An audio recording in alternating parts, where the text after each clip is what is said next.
அண்ணாமலை போட்டியிடுறாரா? ஏன் அண்ணாமலை அவர்கள் எங்கே வேணாலும் போட்டியிடலாம். இல்லை, அவர் போட்டியிட நான் விருப்பம் இல்லை அப்படின்ற மாதிரி தலைமைக்கு கடிதம் எழுதிட்டதான் தகவல் வருது.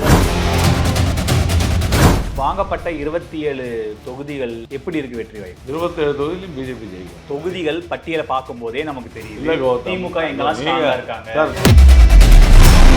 நீங்க வாங்கியிருக்கிற தொகுதி எல்லாமே திமுக அமைச்சர்கள், சிட்டிங் அமைச்சர்கள், ஜாம்பவான்களா அந்த தொகுதியில கோல் வச்சுட்டு இருக்கிற இடங்கள். பிஜேபி செஞ்சது சரி. நாங்கள் எங்கள் மாநில தலைவர் கையெழுத்து போட்டு ஒத்துக்கிட்டு இருக்காருன்னா அவ்வளோதான். பிஜேபிக்கு அதிமுகவும் ஸ்ட்ராங்கா இருக்கிற ஹோல்டுல நீங்க சீட்டே வாங்கல, கன்னியாகுமரி தவிர.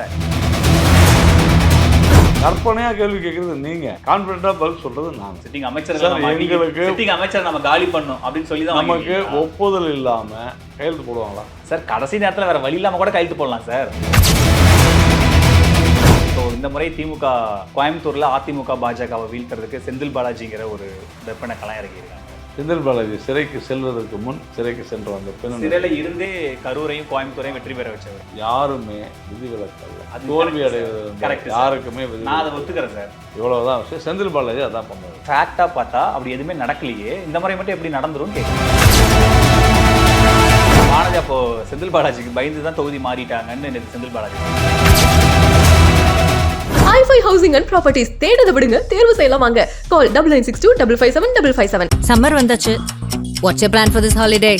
எங்க கிட்ட விட்டுருங்க, நாங்க பாத்துக்கிறோம். VGT Holidays. GT Holidays, South India's #1 travel brand. உங்கள் சத்யாவின் full moon sale up to 70% தள்ளுபடி. ஏசி விலை 2ஆம் தேதி முதல் 15% வரை உயர்கின்றது. இப்போது ஏசி வாங்கி பணத்தை சேமியுங்கள். நியூஸ் கிளிட்ஸ் நேயர்களுக்கு வணக்கம். இன்றைய சிறப்பு நேர்காணல் நம்மோடு பாஜகவிலிருந்து திரு நாராயண திருப்பதி நம்மோடு இணைந்திருக்கிறார். அவரை வரவேற்ற நிகழ்ச்சிகள் போகலாம் சார். வணக்கம். வணக்கம் கௌதம். தேர்தல் களம் பயங்கர சூடாயிடுச்சு. இன்னும் தேசிய கட்சிகள் வேட்பாளர்களை அறிவிக்காமல் இருக்காங்க. பாஜகவும் இன்னும் வேட்பாளரை அறிவிக்கல. ஏன் என்னாச்சு? இன்னும் நேற்று வேட்புமனு தாக்கல் தொடங்கிட்டாங்க. இன்னும் நடுவில் வேறு 2 நாள் லீவ் வேறு வந்துடுது. ரொம்ப குறுகிய காலம் தான் இருக்குது. இல்லை, எப்பொழுதுமே இந்த அகில இந்திய கட்சிகளுடைய வழக்கமான நடைமுறை தான் அது. அதனால் மத்திய தேர்தல் குழு கூடித்தான், அது காங்கிரஸாக இருந்தாலும் பிஜேபியாக இருந்தாலும் வேட்பாளர்களை அறிவிப்பார்கள். அதனால் இந்த கூட்டணியினுடைய இடங்கள் முடிவானதற்கே கிட்டத்தட்ட ஒரு 3-4 நாட்கள் ஆகிவிட்டன. அதன் பிறகு ஒரு சில தொகுதிகள் நாம் எதிர்பார்த்தது வரவில்லை அல்லது எதிர்பார்க்காதது வந்திருக்கிறது. அதெல்லாம் வேட்பாளர்களை பரிசீலிப்பதற்கான காலம் அவகாசம் உண்டு. இங்கிருந்து நாம் பட்டியலை அனுப்பி அங்கே அதிலிருந்து அவர்கள் தேர்வு செய்து அதற்கான அந்த கால நேரம் இருக்கத்தான் செய்யும். எப்பொழுதுமே இதுதான் வழக்கமாக இருக்கிறது. எப்போ இன்று இரவு அல்லது நாளை மாலைக்குள் முடிவாகிவிடும். வேட்பாளர் பட்டியல் வெளியில் வந்து ஆல்மோஸ்ட் இறுதி லெவலில் தான். ஆமாம். இதில் வேட்பாளர் பட்டியலில் நிறைய முகங்கள், புதுமுகங்களுக்கு வாய்ப்பு இருக்குன்னு சொல்கிறாங்க. முக்கியமாக எல்லாருக்கும் இருக்கிற கேள்வி, அண்ணாமலை போட்டியிடுறாரா? இல்லை, அது வேட்பாளர் பட்டியல் வெளியே வந்தால் தான் தெரியும். இந்த கேள்வி சொல்கிறார்கள், தகவல் இல்லை, அவருக்கான தொகுதி இப்போ நீங்கள் கோவை நார்த் அப்படின்னா அதில் அண்ணாமலை போட்டிடலாம், அவருக்கு வாய்ப்பு இருக்கலாம். ஏன்னா அவர் அங்கே இருக்காரு, வாய்ப்பு இருக்கலாம். ஆனால் அது வானதி அவர்கள்லாம் அந்த அவங்களுக்காக தான் தொகுதியை மாற்றி கொடுக்கப்பட்டதுன்னு ஒரு அண்ணாமலை அவர்கள் எங்கே வேணாலும் போட்டியிடலாமே. கோவையில் தான் போட்டிவிட வேண்டும் என்று ஒரு சொந்த தொகுதி, சொந்த மாவட்டம், அங்கேயும் போட்டி போடலாம். முடக்குறிச்சியில் போட்டி போடலாம், மயிலாப்பூரில் போட்டி போடலாம், புதுக்கோட்டையில் போட்டி போடலாம், நான் கூட போட்டி போடலாம். அதில் என்ன இருக்குது? பட்டியல் வரட்டும், அப்புறமா பார்த்து தெரிஞ்சுங்க, அவ்வளோதான். ஸோ அதில் அவர் போட்டியிடுறாராங்கிறத அப்போ ஒரு உறுதி செய்யப்படாமல் தான் இருக்குது. அது கட்சி தானே முடிவு செய்யும். ஒரு நபர் போட்டியிட நான் விருப்பம் இல்லை அப்படின்ற மாதிரி தலைமைக்கு கடிதம் எழுதிட்டதான் தகவல் வருது. அவர் நான் போட்டியிட தகவலை வைத்துக் கொண்டெல்லாம் நான் பேச முடியாது. அவரவர் விருப்பத்தை தெரிவிக்கலாம். இப்போ நான் கூட மயிலாப்பூர் அதுக்கான அறிகுறியே இல்லாத மாதிரி இருக்கு. அவர் களத்தில் ஆக்டிவாக இல்லாத மாதிரி இருக்காரு. இன்று கூட அண்ணாமலை அவர்கள் காலையில் புதுச்சேரி பிரச்சாரம் சென்றிருக்கிறார். 1ஆம் தேதியிலிருந்து தமிழகத்தில் ஒரு பிரச்சாரம் இல்லை. அதாவது நாளையிலிருந்து. இந்த தொகுதி வாங்கினதுல அவருக்கு ஏதாவது ஒரு மனக்குறை இருக்கோ? ஏன்னா பிரதமர் கோயம்புத்தூர் வரப்போ வானதியர்கள் சொல்கிறாங்க, பட்டியலில் அவர் பேர் இருந்துச்சுங்க, தம்பி பேர் இருந்தது, ஆனால் ஏன் வரலன்னு தெரியல, நான் விசாரிக்கிறேங்க அப்படின்ற. அதெல்லாம் இல்லைங்க. அதாவது திருமதி வானதி அவர்களுக்கு ஒருவேளை அவர் பட்டியலில் பெயர் இல்லாதது தெரியாது இருந்திருக்கலாம். அவ்வளோதான். ஏன்னா அண்ணாமலை அவர்கள் பை டிஃபால்ட் அங்கே போய் தான் ஆகணும். ஆனால் ஊரில் இல்லை. அவ்வளோதான். இன்று நாகேந்திரன் அவர்கள் எங்கள் மாநிலத்தில் தெளிவாக சொல்லியிருக்காங்க. எங்களுடைய தேர்தல் காலத்தில் அதெல்லாம் ஒன்றும் செய்ய முடியாதுங்க. எங்களுடைய மாநிலத்தில் இன்று கூட தெளிவாக சொல்லியிருக்காங்க. அண்ணாமலை அவர்கள் அன்றைய தினம் ஊரில் இல்லாத காரணத்தினால அவர் பேர் இல்லை, அது இவங்களுக்கு தெரியாது இருந்திருக்கலாம். அதனால் அவங்க கேட்டிருக்கலாம். இதையெல்லாம் ஊடகங்கள் தான் பெரிதாக அண்ணாமலை அப்படி இல்லாம மத்த யாரும் போலன்னு கேட்க முடியாது. ஆனா அண்ணாமலை பாஜகவோட ஒரு முக்கிய முகமா இருக்காரு. அதுதாங்க, நீங்க எடுத்ததற்கெல்லாம் ஒரு பிரச்சனையை கிளப்ப வேண்டும் என்று ஊடகங்கள் நினைத்து விட்டால் நம்ம அண்ணாமலையே அதுக்கு இடம் கொடுக்குறாரு சார். அதெல்லாம் இல்லை, நீங்க சொன்னா நீங்க வந்து அண்ணாமலை போய் சொன்னதுல நான் என்ன கேட்கிறேன், ஊடகங்களுக்கு அண்ணாமலை போய் தான் ஆக வேண்டும் என்று ஊடகங்கள் யாரும் நிர்பந்தப்படுத்துறது? ஊடகங்கள் நிர்பந்தப்படுத்த முடியாது. ஆனா வானதி அவர்கள் சொல்றாங்க பட்டியல்ல ஒரு பேர் இருந்தது, இல்ல தம்பி ஏன் வரலன்னு தெரியலங்கிறாங்கல்ல. அப்ப அங்க ஏதோ ஒரு பிரச்சனை இருக்க மாதிரி இல்ல. அது அவங்க கிட்ட கேட்ட கேள்வி என்ன தெரியுமா, அவங்க பேர் லிஸ்ட்ல இருந்துச்சாமே ஆனா வரலையாமன்னு கேள்வி கேட்டாங்க. நான் இப்போ முழு பேட்டியும் பார்த்தேன். நீங்க இந்த ஸ்டேட்மெண்ட் எல்லாம் வச்சு எல்லாம் சொல்லாதீங்க, முழு பேட்டியில் என்னன்றதை சொல்லுங்க. அவங்க பேர் லிஸ்ட்ல இருந்துச்சாமே அப்படின்னு சொல்லி கேட்குறாங்க. அப்போ அவங்க என்ன நினைச்சிருப்பாங்க, ஸோ இருந்திருக்கும் போல நினைச்சிட்டு பதில் சொல்லியிருப்பாங்க. ஏன்னா எல்லாருக்கெல்லாம் தெரியாது, மாநில தலைமைக்கு மட்டும்தான், மாநில தலைவருக்கு மட்டும்தான் யாரை வரவேற்புக்கோ அல்லது விடைபெறும் போதோ அனுப்புவதற்குண்டான. எப்படி தெரியாம இருக்கும், யார் யார் கண்டிப்பா தெரியாம இருக்குங்க. ஏன்னா இதை யார் முடிவு செய்வதுன்னா மாநில தலைமை தான் முடிவு செய்யுது. மாநில தலைவர் தான் லிஸ்ட் அனுப்புவார். ஆட்டோமேட்டிக்காக இப்போ நானே இருந்தால் கூட இப்போ கோயம்புத்தூர்னு சொன்னால் ஆட்டோமேட்டிக்காக அண்ணாமலை இருப்பாருன்னு தான் நானும் நினைப்பேன். ஆனால் அன்றைக்கி அவர் நான் இல்லைன்னு சொன்னால் அவர் இல்லை, யாரோ ஒரு ப்ரோக்ராம் வந்து திட்டமிட்டு தவிர்த்துட்டாரோ, வேற ஏதாவது வெளியில அதெல்லாம் நீங்கள் உங்களுக்கு பொழுது போகாதனால நீங்கள் எதாவது கிளப்பி விடுற வேலைகள்லாம் நான் பதில் சொல்ல முடியாது. என்னை பொறுத்த வரையில் இதெல்லாம் ஒரு பிரச்சனையே கிடையாது நாட்டில். தமிழ்நாட்டில் பாருங்களேன், தமிழ்நாட்டில் கொலை, கொள்ளை, கற்பழிப்பு, என்ன பாலியல் தொல்லை, இது மாதிரி 5 வருஷமா இருக்குது. இதை பற்றி எல்லாம் இல்லை, யாரும் பேசுறதே இல்லைன்னு நான். அதெல்லாம் பெருசா பேசுங்க, அதை விட்டுட்டு அண்ணாமலை ஏன் வரவில்லை, அண்ணாமலை ஏன் வந்தார், அவரு உங்க கட்சியோட ஒரு முக்கிய முகம் தான். நாங்க எங்களுடைய சிஸ்டம் என்ன தெரியுமா, பாருங்க இந்த ரூம்ல கிட்டத்தட்ட 5 முறை நான் வந்து பிரதமரை மீட் பண்ண போட்டோ வச்சிருக்கேன். என்ன ஒவ்வொரு முறையும் நீங்க ஏன் போலன்னு கேட்பீங்களா?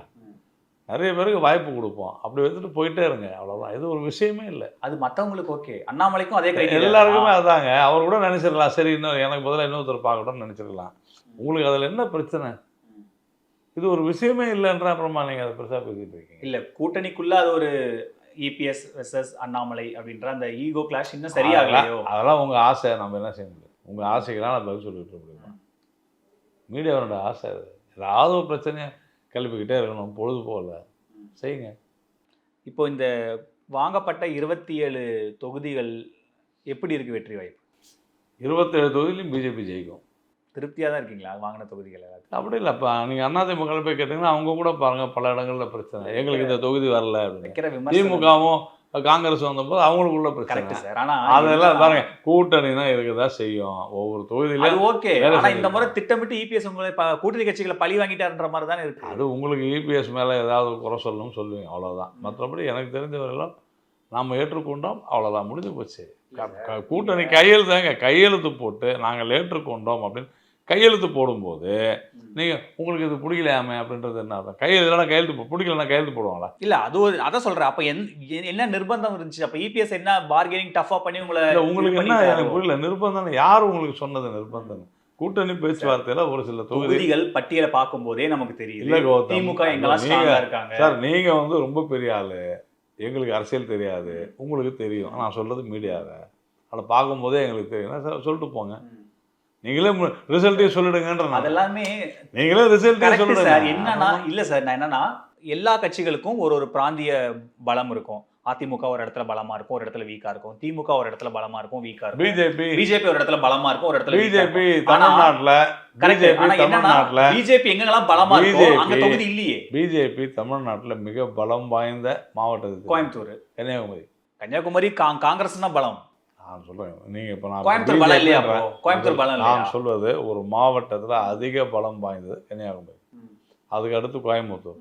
இப்போ கோயம்புத்தூர் வந்திருக்குது, திருப்பூர் வந்திருக்குது, அவினாசி வந்திருக்குது, அந்த பெல்ட் ஊட்டி வந்திருக்குது, ஈரோடு வந்திருக்குது. உங்களுக்கு என்ன பிரச்சனை? மொடக்குறிச்சி வந்திருக்கு. என்ன ப்ராப்ளம் உங்களுக்கு? இல்லை உங்களுக்கு என்ன பிரச்சனை சொல்லுங்க. இல்லை சார், எல்லாம் அப்புறம் ராசிபுரம் வந்திருக்குது. ஒரு தொகுதி தானே சார். ஏங்க நாங்கள் தானங்க முடிவு பண்ணோம், நீங்கள் யாரும் முடிவு பண்ணுறது? அதுதான் இப்போ நீங்கள் வாங்கியிருக்கிற தொகுதி எல்லாமே திமுக அமைச்சர்கள், சிட்டிங் அமைச்சர்கள், ஜாம்பவான்களா அந்த தொகுதியில் கோல் வச்சுட்டு இருக்கிற இடங்கள். 15 அமைச்சர்களுக்கு எதிராக அவங்களாம் வேட்பாளர் இல்லையா? வேட்பாளர் தான் சார். ஒருவேளை வந்து அந்த அமைச்சர்களுக்கு சரியான டஃப் கொடுக்கறதுக்கு பிஜேபியோடைய வேட்பாளர் தான் அப்ப இருப்பாங்க. ரெட்டல தானே களை இறங்கி இருக்கணும், அவங்களுக்கு டஃப் கொடுக்கணும்னா. அது நீங்கள் அதான் சொல்கிறேன். அது யார் நீங்கள் முடிவு பண்ணுறதுன்னு கேட்குறேன். நாங்கள் தான் நாங்கள் முடிவு பண்ணோம். அது நீங்கள் யார் முடிவு பண்ணுறது? பாஜக பலமா இருக்கிற தொகுதி ஈவன் அங்க சிபிஆர் ஆகட்டும், வானதி ஆகட்டும், அண்ணாமலை ஆகட்டும், பக்கத்துல அவினாசி எல்முருகன் ஒரு முக்கியமான முகங்கள் இருக்கிற அந்த கோவை பகுதியில ஒரே ஒரு தொகுதி தான் உங்களுக்கு கொடுத்துருக்காங்க. அதுதாங்க, அது நாங்கள் தானே முடிவு பண்ணோம். அது சரியா தவறானு நீங்கள் யாருன்னு கேட்குறேன். சரிதான்றீங்களா? அப்போ ஆமாம், நாங்கள் சரிதாங்க. நான் அதிமுக இல்லை, பிஜேபி பண்ணது சரிங்க. நான் யார் அதிமுக பற்றி பேசுறது? பிஜேபி செஞ்சது சரி. கையெழுத்து நாங்கள் எங்கள் மாநில தலைவர் கையெழுத்து போட்டு ஒத்துக்கிட்டு இருக்கிறாருன்னா அவ்வளோதான். What is your problem? பல்வேறு சூழ்நிலைகள், பல்வேறு காரணங்கள். அதுதான் என்ன சூழ்நிலை, எவ்வளோ அது அரசியல் சூழ்நிலை தான். உங்களுக்கு அதில் என்ன பிரச்சனை எனக்கு புரியல. எங்கெல்லாம் நாங்கள் வெற்றி பெறுவோம் என்று நாங்கள் நினைக்கிறோமோ வெற்றி பெறுவோமோ அங்கெல்லாம் நாங்கள் சீட்டு வாங்கியிருக்கிறோம். உங்களுக்கு என்ன பிரச்சனை? அதில் எந்த இதுவுமே இல்லை, எதுலையுமே இல்லை. திருப்தியாக தான் இருக்கீங்க? ரொம்ப திருப்தியாக இருக்கிறோம். இல்லை சார், இப்போ என்னன்னா இந்த சீட்டு வேட்பாளர் பட்டியலை ஒதுக்குற காலதாமதம் இது எல்லாத்துக்கும் பின்னணியில் இருக்கிறது. இல்லை காலதாமதம் இல்லை, நீங்கள் தான் பின்னணியில் இருக்கிறதே சீட்டுகள் சரி. நம்ம சமீபத்தில் ஒரு 2 நாளைக்கு முன்னாடி கூட கந்தர்வ கோட்டையை நம்ம டிரான்ஸ்ஃபர் பண்ணி இவர் விஜயபாஸ்கர் கூட்டணியில் அப்படிதான் பேசுவாங்க, உண்மை இல்லைன்னுபாங்க. அதெல்லாம் அதுதான் சொல்கிறேன். இது எங்களுக்குள்ளே நடக்கக்கூடிய இந்த பேச்சுவார்த்தைகளை பற்றி நீங்கள் ஏன் கவலைப்படுறீங்கன்னு தான் நான் கேட்குறேன். இல்லை, நான் என்ன சொல்கிறேன்னா பாஜக அதாங்க இப்போ முதல்ல என்ன சொன்னீங்க? கவலைப்படுறேன். இப்போ முதல்ல என்ன சொன்னீங்க? ஏடிஎம்கே கேட்டு கூட கொடுக்கல அப்படின்னு சொன்னால் அப்புறமா நீங்கள் உங்களோட ஆர்குமெண்ட் அடிபட்டு போயிடுதில்ல, ஏங்க அந்த சீட் வாங்கினீங்கன்ட்டு. சரி, அப்போது நீங்கள் இவ்வளவு ஃபோக்கஸ்டாக ஒர்க் பண்ண, ஸ்ட்ராங்காக ஒர்க் பண்ண திருப்பரங்குன்றம் தொகுதியில் பாஜக தான் இந்த முறை எவ்வளோ ஃபோர்ஸாக எங்கே ஸ்ட்ராங்காக ஒர்க் பண்ணணும்னு சொல்கிறீங்க? நீங்கள் திருப்பரங்குன்றம் இந்த தீபத்தை வச்சுக்கிட்டு இவ்வளோ ஸ்ட்ராங்காக ஒர்க் பண்ணன்றது பேசுவதே தவறானது. திமுகவும் நான் சொல்கிறேன், திமுக நீங்கள் சொல்கிற மாதிரி அங்கே ஒரு பாலிடிக்ஸ் பண்ணுறாங்கன்னு எடுத்துக்கிட்டா கூட கவுண்டர் நெரேட்டிவ் நீங்களும் பண்ணீங்கல்ல. ஸோ அப்போ அந்த தொகுதி உங்களுக்கு இருக்கும்போது அந்த தொகுதி நீங்கள் வாங்கிருக்கீங்க. நீங்கள் எதுக்கு சார் அதை பற்றி கவலைப்படுறீங்க? திருப்பரங்குன்றத்தில் எங்களுடைய தொண்டர்கள் பிஜேபியினர் அருமையாக வேலை செய்ய போகிறாங்க. அங்கே அதிமுக ஜெயிக்க போகுது. உங்களுக்கு என்ன பிரச்சனை? அது பாஜகவின் நின்று இன்னும் நல்லா இருந்திருக்குமே. உங்களுடைய அக்கறைக்கே நன்றி. நான் அதுக்கு மேலே என்ன சொல்ல முடியும்? அதுதான் கேட்குறாங்க. திருப்பரங்குன்றத்தே பாஜகவால நயனாரால கேட்டு வாங்க முடியல. நீங்க யார் அதை முடிவு பண்றது? சென்னையில ஒரே ஒரு தொகுதியை விட்டுட்டு ஒரே ஒரு தொகுதி வாங்கிட்டு கேட்பது, நீங்கள் யார் திருப்பரங்குன்றம் தொகுதியை பாஜக பெற? வேளச்சேரியில அவ்வளவு நான் வேளச்சேரியில அவ்வளவு நாள் எங்க பாரு சூர்யா அவர்கள் போட்டோ தான் இருக்கும். அப்படி ஒரு 1.5 வருஷமா வேலை பார்த்தா அங்க ஒரு தொகுதி வாங்க யாருமே பிஜேபிக்காரங்க யாருமே எலெக்ஷனுக்காக தான் ஒரு தொகுதியில் வேலை செய்வாங்கன்றது இல்லைங்க. சூர்யா இருக்கிறது வேளச்சேரியில் இருக்கிறாரு, அவ்வளோதான். வேலை செய்யறாங்க, தப்பு என்ன இருக்கு? அதுதான் நான் தினந்தோறும் டிவியில பேசுறேன். அந்த இடத்துல உடனே டெய்லி அவர் டிவியில பேசியிருந்தாருங்க. இல்ல அவருக்கு சீட்டு கொடுக்காத இருக்கலாமான்னு கேட்பீங்களா? அது கிடையாது. ஆனா அவர் தேர்தலுக்காக தானே வேலை பார்த்தாரு. நான் சொல்றது புரிஞ்சுங்க. எவ்வளவு பேர் வேலை பார்த்தாங்க? டால்பின்ஸ் எதிர கூட தான் அவர் பண்ணாரு. ஏன் அவரை சொல்ல மாட்டேங்கிறீங்க? உங்களுக்கே கட்சியில வந்து சரி ஓகே, அப்ப டால்பின்ஸ் சரி ஓகே, அப்ப இன்னும் சூப்பர். டால்பின்ஸ் வச்சுக்கோங்க. இவ்வளவு காம்படிஷன் இருக்கிற இடத்துல நீங்க ஏன் வாங்காம? நான் கேட்கறது 234 தொகுதியிலையும் ஒரு தொகுதிக்கு 5 பேர் 10 பேர் தனக்கு இந்த சீட் கிடைக்கணும்னு நினைச்சு வேலை செஞ்சாங்க. அப்ப 234 தொகுதியும் வந்து ஏங்க நீங்க ஏடிஎம்கே கொடுத்தீங்க கேள்வி வைப்பீங்களா? இல்ல சார், இல்ல ஏடிஎம்கே எல்லாம் அந்த வேளச்சேரி தொகுதியில இல்லையா? சென்னையில என்ன பேசுறீங்க? சென்னையில தலைநகர்ல ஒரு 2 தொகுதி 3 தொகுதி கடந்த முறை கூட அப்படி வாங்கி. நான் என்ன கேட்கறேன், நீங்க யாரு அது கேட்கறதுன்னு நான் உங்களுக்கு கேட்கறேன், பதில் சொல்றேன். அப்ப எந்த தொகுதி கொடுத்தாலும் நம்ம அதிமுக இபிஎஸ் கொடுத்துட்டா வாங்கிக்கிற இடத்துல தான் பாஜக இருக்கு. நாங்க என்ன கேட்டோமோ அதை அதிமுக. ஓ, இதெல்லாம் நீங்க கேட்ட தொகுதி தானே எல்லாம்? ஆமா, உங்களுக்கு தெரியுமா? இல்லன்ட்டு இல்ல இல்ல கன்ஃபார்ம் பண்ணிக்கிறேன். கிளாரிஃபை உங்களுக்கு எப்படி தெரியும் கேக்குறேன். பிரச்சனையே அப்ப உங்களுக்கு எப்படி தெரியும் சார்? இல்லங்க, அப்ப உங்களுக்கு எப்படி தெரியும்? அவங்க கொடுத்தது இல்ல, அத கிளாரிஃபை பண்ண தான் கேக்குறேன் சார். நான் கேக்குறேன். இல்ல சார், இல்ல நான் ஒரு கேள்வி கேக்குறேன். நான் கேக்குறது பதில் சொல்லுங்க. உங்களுக்கு எப்படி தெரியும் அவங்க கொடுத்தது? நான் அத கன்ஃபார்ம் பண்ணி தான் உங்ககிட்ட கேக்குறேன். கேள்வியாவே உங்கள்ட்ட அதான் கேக்குறேன். இல்ல, நான் எதுக்கு உங்களுக்கு கன்ஃபார்ம் பண்ணனும்? நிறைய முக்கியமான தொகுதிகள்ல நான் உங்களுக்கு முதல்ல ஒரு விஷயம் சொல்றேன் சார். நாங்கள் எதை வேண்டும் என்று முடிவு செய்ய வேண்டியது பிஜேபியும் அதிமுக. என்னன்னா அதிமுகவிலையும் பாஜக திமுகவிலையும் இந்த வேட்பாளரை ஏன் போட்டீங்க, இன்னொரு வேட்பாளரை போடுங்கன்னு அங்கங்க போராட்டங்கள்லாம் நடந்தது. திரு தங்கமணி அவர்கள் வீட்டில், அறிவாலயத்தில், தாம்பரம் வேட்பாளர்லாம் இது பண்ணாங்க. ஆனா பாஜக தரப்புல மட்டும்தான் ஏன் இந்த தொகுதி நமக்கு கொடுக்கல, பழனி ஏன் நமக்கு கேட்கல, கோயம்புத்தூர்ல ஏன் நம்ம கேட்கல, தொகுதிக்குள்ள பிரச்சனை வருது. நீங்க சொன்ன அப்ப என்ன அர்த்தம்னா, ஹலோ கொஞ்சம் அவசரப்படாது. நீங்கள் சொன்ன விஷயம் ஏன் தெரியுமா நடக்கல? இன்னும் எங்கள் வேட்பாளர் அறிவிக்கலை. அறிவிச்ச பிறகு வாங்க சொல்லுவோம். ஓ, அறிவிச்சதுக்கு அந்த பிரச்சனை வரும்ன்றீங்களா? வரலாம், ஜனநாயகம் சார், அது கூட சொல்லலாம். இல்ல சார், எனக்கு சீட்டு வேணும் அப்படின்னு யாரெல்லாம் வந்து போராடலாம் இல்லையா? ஏன் தொகுதி இது நம்ம ஒர்க் பண்ண தொகுதியாச்சே, ஏன் நீங்க பழனி நம்ம ஒர்க் சார், நம்ம நான் கோயில் சொல்றது நகரமாச்சே புரியுதுங்க சார். அங்க கூட்டணி கட்சி தானே நிக்குது, கௌதம், பாஜக நிக்கலாமேன்னு கேக்குறாங்க, உங்க நிர்வாகிகள் தான் கேக்குறாங்க. கௌதம் 234 தொகுதியில நாங்க வேலை செஞ்சோம்.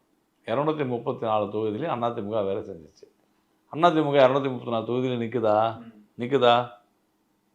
அதிமுக பிஜேபி 234 நிக்குதா? இல்லை. அது ஏன்னா நாங்கெல்லாம் சேர்ந்து பேசி எடுத்த முடிவுபடி நாங்கள் நிற்கிறோம், அவ்வளோதானே. உங்களுக்கு என்னங்க பிரச்சனை? அதுதான் முதல்ல வந்ததெல்லாம் என்ன கேட்குறாங்கன்னா இபிஎஸ் இல்லை, யார் கேட்குறேன், என்ன கேட்குறாங்கன்னா யார் கேட்குறாங்க சார்? அதை பத்தியில பார்க்கும்போதே நமக்கு தெரியும் யாருக்கு இபிஎஸ் அவரு ஸ்ட்ராங்கா. நீங்க ஏங்க பாக்குறீங்க? நீங்க ரிப்போர்ட் எல்லாரையும் மத்ததெல்லாம் தள்ளி விட்டுட்டாரு. கேட்குறாங்கன்னா யார் கேட்குறாங்கன்ற கேட்குறேன், உங்களுக்கு பதில் சொல்ல தெரியல. யார் கேட்குறாங்க? அரசியலை கவனிக்கிறவங்க தான் சார் சொல்றாங்க. அப்ப அரசியல சரியா அவங்க கவனிக்கலன்னு அர்த்தம். அவங்க கவனிக்கலையா இல்ல உங்க மாநில தலைவர் சரியா அரசியல் சரியா கவனிக்கலன்னு அர்த்தம் சார். இது எங்களுடைய முழு விருப்பங்க. நீங்க எங்க விருப்பத்தின் அடிப்படை தான் இங்க கூட்டணி. இங்க நீங்க சொல்ற மாதிரி பழனி இந்த தொகுதியில அங்கங்க பிரச்சனை வந்துட்டு இருக்கும்போது அதை பத்தியெல்லாம் கவலைப்படாம இபிஎஸ் பிரச்சாரத்துக்கு கிளம்பி அப்படிலாம் இல்லைங்க. 234 தொகுதியில் இருக்கக்கூடியவங்களும் மனம் இப்போ எனக்கெல்லாம் ஃபோன் வந்துகிட்டு தான் இருக்குது. ஏன் இந்த தொகுதி வாங்கினீங்க? ஆமா, சேப்பாங்க ஏன் வாங்கலான்னு கேட்குறாங்க. வாங்கி அதான் நானே கேக்குறேன், வாங்க வேண்டியதுதானே. அதான் 234 தொகுதி கேட்குறாங்க. அப்போ கூட்டணியே இல்லையே. சென்னையில வாங்கிருக்கலாமே. அது புரிஞ்சுங்க. அப்படின்னா கூட்டணியே இல்லையே, தனித்தனியாக நினைப்பாங்களா எல்லாரும்? கூட்டணின்னு வந்தா ஒரு இவ்வளவு தொகுதின்னு ஒதுக்கினா அந்த தொகுதியில 2 பேருக்கும் நல்லா புரிஞ்சுங்க, பிஜேபிக்கும் அதிமுகவும் ஏற்பு இருக்கணும். சூப்பர். அப்பனா நீங்க பிஜேபிக்கும் அதிமுகவும் ஸ்ட்ராங்கா இருக்கிற ஹோல்டுல நீங்க சீட்டே வாங்கல, கன்னியாகுமரி தவிர மீதி வாங்கிருக்கீங்க.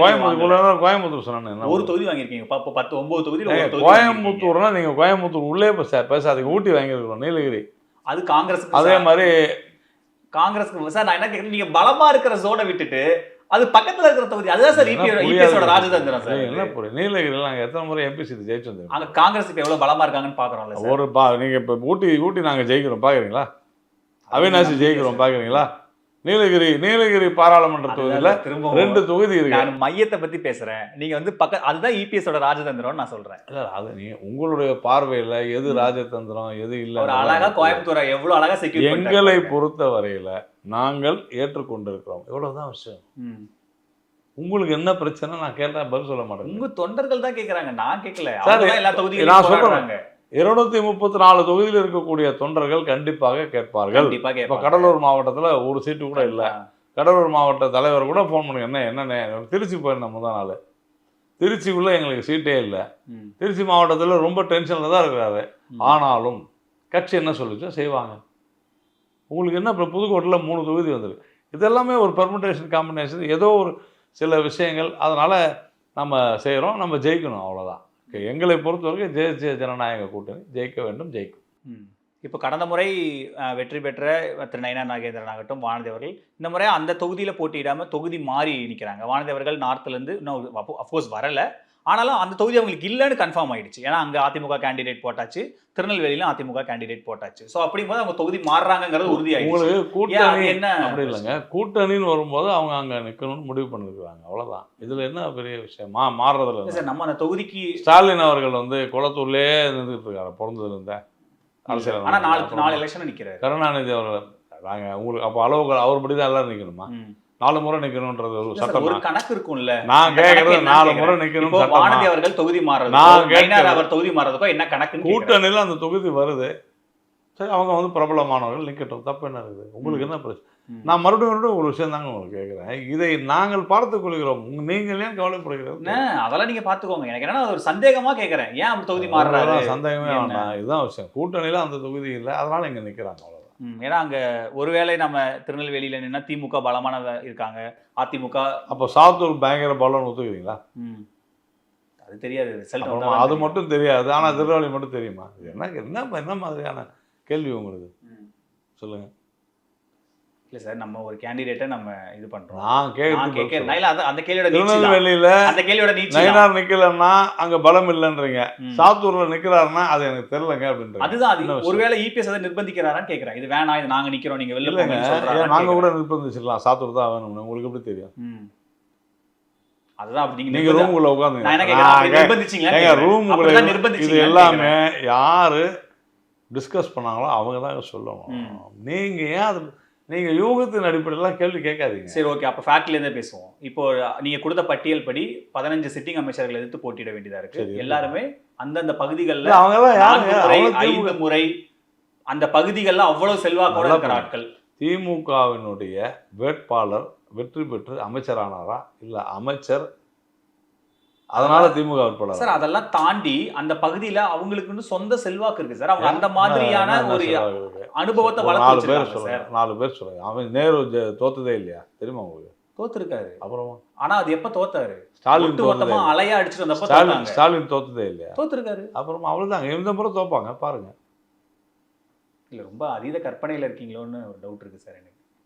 கற்பனையா கேள்வி கேட்கறது நீங்க, ம். கான்பிடண்டா பதில் சொல்றது நான். எவ்வளவுதான் விஷயம். ம். பர்பஸா தெரிஞ்சுதான் வாங்குனீங்களா? 14 சிட்டிங் அமைச்சர் சார், எங்களுக்கு சிட்டிங் அமைச்சர் நம்ம காலி பண்ணோம் அப்படின்னு சொல்லி தான் நமக்கு வாங்குனீங்களா? ஒப்புதல் இல்லாம கையெழுத்து போடுவாங்களா? சார், கடைசி நேரத்துல வேற வழி இல்லாம கூட கையெழுத்து போடலாம் சார். அதெல்லாம் நீங்க உங்க மீடியால தான் பேசுறது. ம். இதெல்லாம் வந்து ம். இது வந்து ஏன்னா இப்போ இதுக்கெல்லாம் உங்களுடைய கூட்டணி கட்சி தாமரையில் நிற்கிற, அப்போ கிட்டத்தட்ட நீங்கள் தான் தாமரையில் நின்னீங்கன்னா அது உங்களுடைய தொகுதி தான் கிட்டத்தட்ட. ஜி.கே. வாசன் அவர்கள் 5 தொகுதியில் நிற்கிறாரு.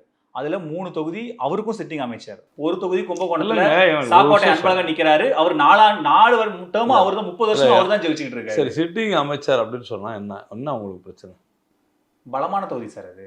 எப்படி சொல்றீங்க? அமைச்சர்களுக்கு இல்ல, ஸ்ட்ராங்கான எப்படி அவங்க சொல்றீங்க? சொந்த மாவட்டம், அமைச்சருக்கு ஒரு செல்வாக்கு இருக்கு. 5 ஆண்டுகள் அவங்க அந்த தொகுதியில் வேலை அப்போ பார்த்துருக்காங்க. மனோ தங்கராஜ் இதெல்லாம் இருக்கு. மனோ தங்கராஜ் சீட்டு கொடுக்கல. ம். அது அவங்க உட்கட்சி பொன்முடி பிரச்சனை. சீட்டு அது வேணா உட்கட்சி பிரச்சனை. பொன்முடி அவங்க சன்னுக்கு சீட்டு நீங்க கொடுத்தாங்க. பேசுறது உங்களுக்கே கொஞ்சம் ஒரு இதுவா இருக்குதா? சிட்டிங் அமைச்சர் மனோ தங்கராஜ் இல்ல சரி.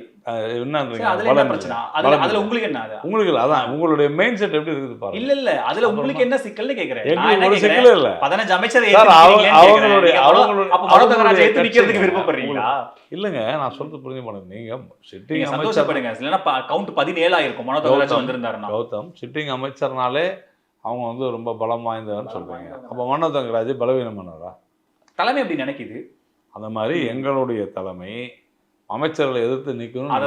அதுதான் திட்டம். அதாவது திமுக தலைமை நினைச்சா சொன்னா கூட சரி, இல்லங்க அமைச்சர் இல்ல கடந்த முறை நான் கேக்குறது correct sir. நான் ஒரு திமுக உதாரணத்தோட தலைமை கேக்குறேன். நினைச்சா பலம். நான் இன்னும் கூட கொஞ்சம் ஆனா clarity பிஜேபி தலைமை நினைச்சா பலவீனமா? நான் இன்னும் கூட கொஞ்சம் கிளாரிட்டி அந்த கேள்வி முன்வைக்கிறேன். கடந்த முறை கோயம்புத்தூர்ல திரு அண்ணாமலை அவர்கள் நாடாளுமன்ற தேர்தலில் களம் கண்டார். ஒரு வலிமையான வேட்பாளர், அவர் வெற்றி பெறதுக்கு வாய்ப்பு இருக்குன்னு சொல்லப்பட்டது. ஆனால் அது 2019 அங்கே கம்யூனிஸ்டுகள் எம்பியா இருக்காங்க. அண்ணாமலை போட்டிட்டதும் திமுக நீங்க திண்டுக்கல் போங்க, அங்க உங்களுக்கு கம்ஃபர்டபுளா வின் பண்ணிடுவாங்க, நாங்க நேரடியாக களம் இறங்குறோம்னு செந்தில் பாலாஜி அங்க போய் நேரடியா அண்ணாமலை எதிர்த்து அந்த வேட்பாளரை நிறுத்தி திமுக வெற்றி பெறுது. ஸோ திமுக அப்படி ஒரு ஸ்ட்ராட்டஜியை பிளான் பண்ணி அண்ணாமலையை வீழ்த்துறாங்கல்ல. அப்போ இபிஎஸும் அதே மாதிரி டஃப்பான அமைச்சர் தொகுதியில் நாங்கள் பார்த்துக்குறோங்க, நீங்கள் கம்ஃபர்டபுளாக வின் பண்ணி 27 பேர் சட்டப்பேரவைக்குள்ள வாங்கன்னு சொல்கிறது தானே சரியாக இருந்திருக்கும். அந்த இடம் தானே அப்படி தானே அந்த கேமை நகர்த்தி இருக்கணும். உங்களுக்கு நல்ல கற்பனை வளம் இருக்குது, உங்களுக்கு ஆசை நல்லா இருக்கு, உங்களுக்கு ஆசை நல்லா இருக்கு. இது ஃபேக்ட் இல்லைங்க.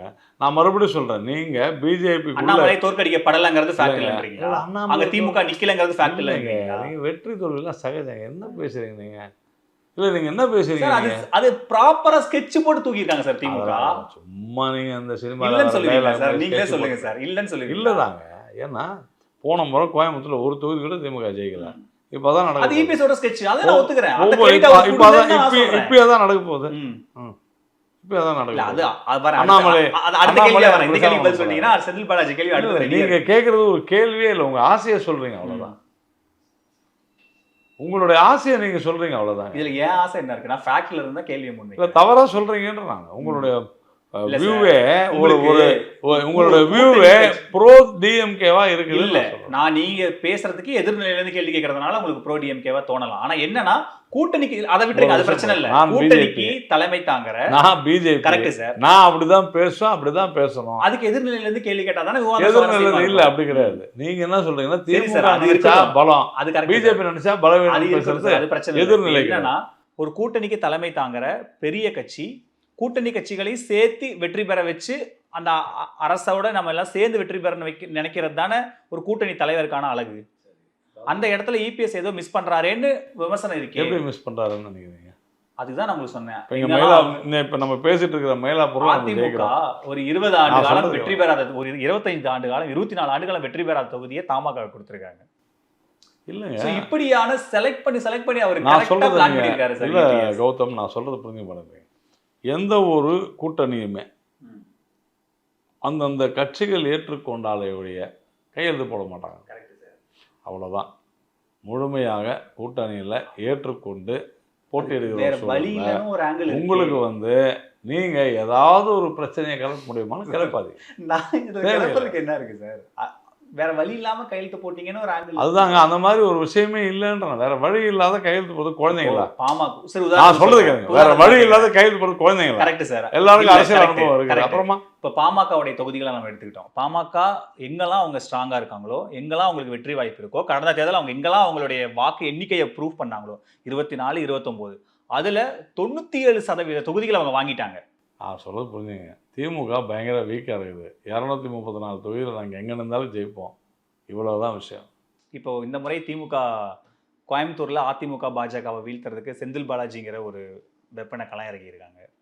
செந்தில் பாலாஜி சிறைக்கு செல்வதற்கு முன் சிறைக்கு சென்று வந்த பின் சிறையில இருந்தே கரூரையும் கோயம்புத்தூரையும் வெற்றி பெற வச்சவர். பாருங்க, இப்ப பாருங்க, நடக்குதானே போகுது. அதுதான் சார் சொல்றேன். சிறையில இருந்தே கரூரையும் கோயம்புத்தூரையும் வெற்றி பெற வச்சவர். பணம் வந்து சாதிச்சுன்னு நினைக்காதீங்க. பணம் சாதிக்கல, அவரோட வியூகம் சாதிக்கல.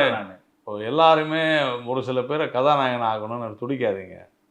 அது தேவையில்லை. இல்ல சார், நான் ஃபேக்ட்ல சார் என்னோட கேள்வி இதுவே கற்பனையே கிடையாது. ஃபேக்ட்ல தான் நான் சொல்றேன். சிறையில இருந்து நான் சொன்னது புரியுது. அவர் சொன்ன கேண்டிடேட்டை வெற்றி பெற வச்சாரா? யாருமே விதிவிலக்கு அல்ல. அது தோல்வி அடைவது யாருக்குமே விதி. நான் அதை ஒத்துக்கிறேன் சார். இவ்வளவுதான் விஷயம். செந்தில் பாலாஜி அதான் பண்ணுவாரு. அப்புறம் ஆனா ஃபேக்டா பார்த்தா அப்படி எதுவுமே நடக்கலையே. இந்த முறை மட்டும் எப்படி நடந்துரும்னு கேக்குறேன். 2014 தோக்கடிக்க முடியல. செந்தில் பாலாஜி தோத்தே இல்லையா? தோத்துருக்காரு. 2014 அப்போ நீங்க இப்போ சிறைக்கு முன் சிறைக்கு பின் 2014 திமுக எவ்வளவு பார்வை விடுங்க சார். அதுக்கப்புறம் 2011 2016 திமுக ஜெயிச்சு சார். இன்னைக்கு இருக்கிற களம், இன்னைக்கு 5 வருஷம் தாண்டி போங்க. இன்னைக்கு இருக்கிற களம் அதிமுக பிஜேபி ஜெயிக்க போகுது. ஒரு வருஷத்துக்கு முன்னாடி 24 தேர்தல்ல தான் அவர் சிறையில இருந்தாரு. சிறையில இருந்து கரூர் கோயம்புத்தூர்ல திமுக வெற்றி பெறுது. அது நீங்க எழுதுறது பொறுப்பு இருக்கு. நீங்க கதை, திரைக்கதை, வசனம். சிறையில இருந்து ஒருத்தர் எப்படி வந்து ஜெயிக்க வியூகம் சார். அது அவருடைய யுக்தி சார். அவங்க ஆட்கள் வேலை செஞ்சு வெற்றி பெற வைக்கிறாங்க சார். நீங்க ஏதோ விடுற ரீல் அதெல்லாம். சிறையில இருந்தார் அவர்தான். இந்த மாதிரி ஒரு களத்திலே இருக்காரு. அப்போ அவரால் வெற்றி பெற்றது என்பது பொய். இப்போ அவரால் வந்து வெற்றி பெற முடியும் என்பதும் பொய். நெக்ஸ்ட் வானதி அப்போ செந்தில் பாலாஜிக்கு பயந்து தான் தொகுதி மாறிட்டாங்கன்னு செந்தில் பாலாஜி சொல்றாரு. அப்போ செந்தில் பாலாஜி எங்கேருந்து மாறினாரு? எதுக்கு, யாருக்கு பயந்து மாறினாரு? யாருக்கு பயந்தும் மாறல. இங்க தோக்கடிக்கணும்னு வந்திருக்கு. வானதி களம் மாறினா பயம், செந்தில் பாலாஜி மாறினா பயம் இல்லை. இதுல இருந்து நீங்க ஒரு திமுக அனுதாபன்றது தெரியல. வானதி அவர்கள் சொல்லுங்க. இல்ல சார், அவரு இது மாதிரி நீங்க ரெண்டு விமர்சனம் இப்படி பேசுறது சரியான யோசனை பண்ணி பாருங்க. ரெண்டு விமர்சனம், ரெண்டு பேர் மாறாங்க. ஏன் கருத்து இல்ல சார். ஒருத்தர் கேட்ட அது ரெண்டு ஏன் கருத்து அந்த கதையெல்லாம் வானதி அவர்கள் கருத்து, செந்தில் பாலாஜி இல்ல அது ரெண்டு ஏன் கருத்து இல்ல. வானதி உங்கள்கிட்ட வந்து ஏன் மாறணும்னு சொல்றேன். வானதி இன்னும் கோவை வடக்கனுடைய வேட்பாளரை அறிவிக்கப்படல. நீங்க வானதி மாறுறாங்க நீங்க தான் சொல்றீங்க, நாங்க சொன்னோமா? இல்ல அவங்க தான் கேண்டிடேட்னு சொல்றாங்களே சார். அப்படி அதான் சொல்றாங்கன்றதுக்கு நான் அப்படி பதில் சொல்ல முடியும். நாங்க சொன்னோமா? நான் இல்லைன்னு சொல்ல முடியாது, ஆமான்னு சொல்ல முடியாது. எப்படி சொல்ல முடியும்? இல்ல புதுசா யாருக்காவது களம் இல்லைங்க, நான் சொல்றது புரிஞ்சுங்க. இது வந்து வேட்பாளர் பட்டியல் மத்திய குழுவிலிருந்து வரும். ஒவ்வொருத்தருக்கும் ஆசைகள் இருக்கலாம். கமிட் பண்ணி பேசுறாங்களே, அது வந்து அந்த கேள்வி வருது. இல்லை, அவங்க ஒன்று எனக்கு தெரிஞ்சு நான் தான் இந்த வேட்பாளர்னு சொன்ன மாதிரி எனக்கு தெரியல. அவங்க சொல்லலை எனக்கு தெரிஞ்சு. அவங்களுக்கு வாய்ப்பு இல்லாமலும் போகலாம். அண்ணாமலையும் கூட களை இறங்கலாம் சார். நீங்க ஏன் நெகட்டிவா பேசுறீங்க? இல்ல கேள்வி நெகட்டிவா இல்ல. அவர் கட்சி யாருக்கு வேண்டுமானாலும் வாய்ப்பு கொடுக்கலாம். ஏன் வானதி வந்து நான் ஏற்கனவே சொன்னது போல அவங்க வந்து திருப்பூர்ல கூட நிக்கலாம், கோவை வடக்கில் கூட நிக்கலாம், ஏன் மயிலாப்பூர் கூட நிக்கலாம். உங்களுக்கு என்னங்க பிரச்சனை? அதை பத்தி இன்னொரு முக்கியமான கேள்வி என்ன வைக்கப்படுதுன்னா, திரும்பவும் நீங்க அதை மறுப்பீங்க. திரு எல் முருகன் அவினாசியில போட்டியிட போறாருன்னு தகவல். உண்மையா? அப்படியா? எனக்கு நீங்க தான் சொல்றீங்க. அப்படி ஒரு வேலை போட்டியிட்டால் வாங்க, நான் சொல்றேன் ஆமான்னு சொல்றேன், இல்லைன்னு சொல்றேன். இல்ல போட்டி இடுறாரான்னு கேட்குறேன். தெரியலையே. மத்திய தேர்தல் குழு என்ன சொல்லுதோ அதான். நம்ம நீங்க எத்தனை முறை கேட்டாலும் அதான் பதில். அப்படியே அவங்க போட்டியிட்டா கூட போட்டியிடக்கூடாதா? இல்ல மத்திய அமைச்சரா இருக்காரு, எம்பியா திருமாவளவன் இருக்கிறாரு. அது அந்த கேள்வி அவங்கள்ட்ட கேட்டுக்கிறேன். நீங்க சொல்லுங்க. இல்லையா கேட்க அந்த கேள்வி நான் அவங்க கட்சியில சட்டப்படி உங்க கேள்வி நீங்க சட்டப்படி போட்டியிடலாமா கூடாது? தாராளமா போட்டியிடலாம். அவ்வளவுதான், விட்டுருங்க. போட்டி போட்டா அப்போ வாங்க பதில் சொல்கிறேன். இல்லைன்னா பார்த்தீங்களா அன்றைக்கி தப்பாக கேட்டீங்க, போய் சொல்லிட்டீங்க, நான் சொல்லிட்டு போகிறேன். நம்ம முதலமைச்சர் பேசும்போது இந்த முறை 200க்கும் மேலே நம்ம வெற்றி பெறுவோம், நம்ம செஞ்ச தொகுதிகளை காலரை தூக்கி போய் மக்கள்கிட்ட சொல்லி ஓட்டு கேளுங்க, அந்த அளவுக்கு நம்ம செஞ்சுருக்கோம் அப்படின்னு. யாருடைய காலரை தூக்கி? கட்சிக்காரங்க காலரை தூக்கிட்டு போய் மக்கள் காலரை தூக்கிட்டு போய் வாக்கு கேளுங்கன்னு முதலமைச்சர் சொல்றாரு. இந்த முறை மக்களோட தூக்கிட்டாங்க. 200 தொகுதிகளுக்கு மேலே அது அவங்களோட ஆசை, அது அவங்களோட ஆசை. எல்லா கட்சிக்கும் ஆசை இருக்கும். நான் 234 தொகுதி ஜெயிப்போம்னு தான் சொல்கிறோம். அது எங்கள் கான்ஃபிடென்ஸு, அது அவங்களுடைய ஆசை, அவ்வளோதான். அதுதான், அது அப்படி தான் பார்க்கணும், அப்படி தான் பார்க்கணும், வேற ஒன்றும் இருக்கு. அதுக்கு மேலே அதில் ஒன்றும் இல்லையா? தொகுதி பேச்சுவார்த்தை, சாரி வேட்பாளர் இழுபறி, அதெல்லாம் எதுவுமே இல்லை, எதுவுமே கிடையாது. காலதாமதம், உங்கள் ஆசை நிறைவேறாது, இவர் சீட்டு கேட்குறாரு அதனால லேட், அந்த மாதிரிலாம் எதுவுமே இல்லையா? சீட்டு கேட்குறதுன்றது நடந்துதாங்க இருக்கும். எல்லாருமே சீட்டு கேட்பாங்க, நல்லா புரிஞ்சுங்க. இப்போ நாம் பேசிகிட்டு இருக்கிற மயிலாப்பூர் தொகுதியில் போட்டி போட வேண்டும் என்று நான் கூட விரும்புவேன். ரூமனு கொடுத்துருக்கீங்களா? கொடுத்துருக்கேன், சொல்லியிருக்கேன். அதனால் அது வேற. ஆனால் கட்சி யாரை முடிவு தமிழிசை தான் போட்டி போடுறதா சொல்கிறாங்க. அது நீங்கள் சொல்கிறாங்கன்றீங்க. சார் அவர் இபிஎஸ் கூட மேடை, நான் சொல்கிறது புரியுங்க, வேற கூடாதா? அவங்க எங்கள் மாதிரி சொன்னாங்களே சார். மாதிரி உங்களால் சொல்ல முடியுமா? மாதிரி நீங்கள் சொன்னால் நான் என்ன செய்வேன் சார்? அவங்களுக்கு தான் வாக்கு கேட்டார் சார். நான் சொல்கிறது புரியும். இல்லை விபிஎஸ் இவங்க தான் வேட்பாளர் வாக்கு போட சொன்னாங்க. இல்லை, ஆனால் பக்கத்தில் நின்னாலே முடிஞ்சு போச்சு. ஏங்க நிற்கக்கூடாதா சார்? அவங்க இருக்கிறது விருகம்பாக்கத்தில். அப்படி பேசாதீங்க. அவங்க மயிலாப்பூர்ல எங்களுடைய முன்னாள் மாநில தலைவர், தென் சென்னையினுடைய பொறுப்பாளர். லாஜிக்கா இருந்திருக்குன்னா நயினார் தான் வந்திருக்கணும். உங்களுக்கு ஒதுக்கப்பட்ட தொகுதி. நீங்க உங்க லாஜிக்கெல்லாம் நீங்க உங்களோட வச்சுங்க. தென் சென்னையினுடைய தேர்தல் பொறுப்பாளர் அவங்க தான். அதனால மேலே வந்துட்டாங்க. தவறு ஒன்றும் இல்லையே, அதில் என்ன இருக்கு? ஏன் இவங்க வானதி ஸ்ரீனிவாசன் அவர்கள் பல இடங்கள்ல எடப்பாடி பழனிசாமி அவர்கள் சென்றபோது அவங்க பிரச்சாரத்தில் போனாங்கல்ல. பிரச்சாரத்துக்கு போறது வேற சார், கூட போறது வேற, எல்லாம் ஓகே. பக்கத்துல நின்னு யாரும் மக்களை பார்த்து வணக்கம் சொல்லக்கூடாது. மக்களை பார்த்து வணக்கம் சொல்ல மீடியா எந்த அளவுக்கு சீட்டு கிடைக்க மாட்டேங்குது இல்லைங்க. மக்களை பார்த்து வணக்கம் சொல்லக்கூடாதுன்னு சொல்லுங்க சார். அப்படி ஒரு ப்ரொஜெக்ஷன் கிடைக்குது, நீங்க எல்லாம் களத்துல இருக்கீங்க, உங்களுக்கு நான் சொல்றது புரிஞ்சுக்க மாட்டேங்க. எல்லாரும் முன்னணி தலைவர்கள் தான் சீட்டு கிடைக்கிற ஒரு இடத்துல எவ்வளவு பேர் நிக்க முடியும்? ஒருத்தர் தான் நிக்க முடியும், அவ்வளவுதான். விடுங்க, யாரோ ஒருத்தராவே இருக்காருங்கிறது தானே பிரச்சனையா இருக்கு. அப்படி இல்லை, இங்க அவங்க மயிலாப்பூர்ல இருந்ததே இல்லையா? இல்ல, அவங்க தானே தொடர்ச்சியா நிக்கிறாங்க. இப்ப கடந்த முறை வாய்ப்பு வாய்ப்பு வழங்கப்படுது. அப்படி பாத்தீங்கன்னா திமுகவுல போன முறை நின்றாங்க எவ்வளவு பேர், நீங்களே சொல்றீங்க 4 முறை நின்றாங்க. ஏன் செந்தில் பாலாஜி? அப்ப உங்களுக்கும் திமுக பெரிய வித்தியாசம் இல்லை, அப்படிதான்? எல்லா அரசியல் கட்சியுமே அப்படிதான் சார். அதுக்கு பல்வேறு விஷயங்கள் இது. பிரபலமாகணும், பணம் வேணும், திறமை வேணும், அதெல்லாம் ரைட்டு. அதான் சொல்றேன். அதுக்கு வாய்ப்பு வரணும். எனக்கு விருப்பம் இருக்கணும். அதாவது யார் போட்டினா அவங்களுக்கு விருப்பம் இருக்கணும். எல்லாருமே தேர்தலில் போட்டி போடணும் விருப்பப்பட மாட்டாங்க. இது மாதிரி பல ஃபேக்டர்ஸ் இருக்கு. அதனால இந்த முறை நீங்க போட்டி இடலை, அப்படிதானே? இல்லையா, நான் தான் உங்களுக்கு சொன்னேன், நான் மயிலாப்பூர்ல போட்டி போடணும்னு தெரிவிச்சிருக்கேன். அது எல்லாருமே இப்போ நம்ம நிறைய பேர் விருப்பத்தை மாநில தலைவர்கிட்ட சொல்லிட்டீங்களா? சொல்லிட்டேனே. கட்சி முடிவு செய்யும், கட்சி முடிவு செய்யும். தெரியல, இனிமேல் தானே வரப்போகுது பட்டியல். வர நான் இல்லைன்னா கூட எனக்கு ஒன்றும் பிரச்சனை இல்லை. ஏன்னா நான் கட்சி என்ன சொல்லுதோ அதை கேட்டு போக போகிறோம், அவ்வளோதான். அப்படி பார்த்தீங்கன்னா எந்த கட்சியுமே இருக்காது. ஒவ்வொரு தொகுதியிலையும் ஒரு கட்சியிலையும் 10 பேர் 5 பேர் கேட்க தான் செய்வாங்க. யாரும் ஒருத்தருக்கு தான் வாய்ப்பு கிடைக்கும். பெட்டர் லக் நெக்ஸ்ட் டைம் அப்படி போக வேண்டியதுதான்.